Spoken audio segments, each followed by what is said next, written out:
Hi friends, welcome to the home made cook. இன்றைக்கி நம்ம சேனலில் என்ன வீடியோ பார்க்க போகிறோன்னு பார்த்தீங்கன்னா, ஃபிஷ் ஃப்ரை தான் செய்ய போகிறோம். வாங்க எப்படி செய்யுதுன்னு பார்த்துடலாமா. அதுக்கு ஒரு கடாய் வச்சுட்டு அதில் 1 டீஸ்பூன் மஞ்சள்தூள், 2 டீஸ்பூன் மிளகாய்த்தூள், 1/4 டீஸ்பூன் உப்பு சேர்த்து 2 டீஸ்பூன் எண்ணெயும் சேர்த்துக்கிறேன். 2 டீஸ்பூன் தண்ணி சேர்த்து நல்லா மிக்ஸ் பண்ணி விட்டுக்கிறேன். இந்த மாதிரி நல்லா மிக்ஸ் ஆகணும். அந்த எண்ணெயோட அந்த மசாலாவும் சேர்ந்து நல்லா மிக்ஸ் ஆகணும். இப்போ பாருங்கள், நல்லா மிக்ஸ் பண்ணி எடுத்துட்டோம். இப்போ வந்து நம்ம ஒன்று ஒன்றா மீனை போட்டு இந்த மாதிரி நல்லா மிக்ஸ் பண்ணி விட்டுருவோம். இந்த மாதிரி நல்லா இதில் வந்து லெமன், இஞ்சி பூண்டு பேஸ்ட்லாம் போடலாம். நான் அதெல்லாம் சேர்க்கலை. இந்த மாதிரி பாப்பாவுக்கு இந்த மாதிரி பிடிக்காது, அதனால் நான் இப்படி தான் செய்வேன் எப்போதுமே. இப்போ 1 மணி நேரம் ஊற வச்சு எடுத்துக்கணும். அதுக்கப்புறம் ஒரு தோசை தவா அடுப்பில் வச்சுட்டு நல்லா சூடானதும் எண்ணெய் ஊற்றி எண்ணெய் ஹீட் ஆனதுக்கப்புறம் மீனை வந்து ஊற வச்சுருக்க மீன் வந்து நம்ம ஒன்று ஒன்றா எடுத்து ஃப்ரை பண்ண போகிறோம். இந்த மாதிரி ஒவ்வொரு பீஸாக போட்டு ஃப்ரை பண்ணி எடுத்துக்கணும்.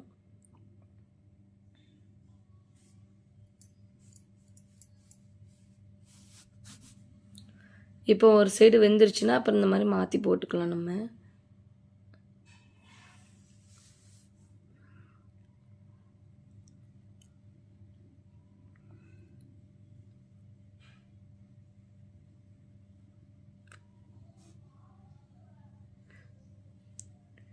ஃபிஷ் ஃப்ரை பண்ணும்போது கருவேப்பிலை குச்சியோடு ஒன்று இந்த மாதிரி எடுத்து போடுங்க.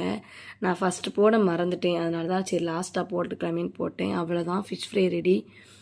இந்த வீடியோ உங்களுக்கு பிடிச்சா லைக் பண்ணுங்கள், ஷேர் பண்ணுங்கள், கமெண்ட் பண்ணுங்கள், மறக்காமல் சப்ஸ்கிரைப் பண்ணிக்கோங்க. நெக்ஸ்ட் ஒரு இன்ட்ரெஸ்டிங்கான வீடியோவில் பார்க்கலாம். Okay, bye. Hi friends, welcome to the home made cook. இன்றைக்கி நம்ம சேனலில் என்ன வீடியோ பார்க்க போகிறோன்னு பார்த்தீங்கன்னா, ஃபிஷ் ஃப்ரை தான் செய்ய போகிறோம். வாங்க எப்படி செய்யுதுன்னு பார்த்துடலாமா. அதுக்கு ஒரு கடாய் வச்சுட்டு அதில் 1 டீஸ்பூன் மஞ்சள்தூள், 2 டீஸ்பூன் மிளகாய்த்தூள், 1/4 டீஸ்பூன் உப்பு சேர்த்து 2 டீஸ்பூன் எண்ணெயும் சேர்த்துக்கிறேன். 2 டீஸ்பூன் தண்ணி சேர்த்து நல்லா மிக்ஸ் பண்ணி விட்டுக்கிறேன். இந்த மாதிரி நல்லா மிக்ஸ் ஆகணும். அந்த எண்ணெயோட அந்த மசாலாவும் சேர்ந்து நல்லா மிக்ஸ் ஆகணும். இப்போ பாருங்கள், நல்லா மிக்ஸ் பண்ணி எடுத்துட்டோம். இப்போ வந்து நம்ம ஒன்று ஒன்றா மீனை போட்டு இந்த மாதிரி நல்லா மிக்ஸ் பண்ணி விட்டுருவோம். இந்த மாதிரி நல்லா இதில் வந்து லெமன், இஞ்சி பூண்டு பேஸ்ட்லாம் போடலாம். நான் அதெல்லாம் சேர்க்கலை. இந்த மாதிரி பாப்பாவுக்கு இந்த மாதிரி பிடிக்காது, அதனால் நான் இப்படி தான் செய்வேன் எப்போதுமே. இப்போ 1 மணி நேரம் ஊற வச்சு எடுத்துக்கணும். அதுக்கப்புறம் ஒரு தோசை தவா அடுப்பில் வச்சுட்டு நல்லா சூடானதும் எண்ணெய் ஊற்றி எண்ணெய் ஹீட் ஆனதுக்கப்புறம் மீனை வந்து ஊற வச்சுருக்க மீன் வந்து நம்ம ஒன்று ஒன்றா எடுத்து ஃப்ரை பண்ண போகிறோம். இந்த மாதிரி ஒவ்வொரு பீஸாக போட்டு ஃப்ரை பண்ணி எடுத்துக்கணும்.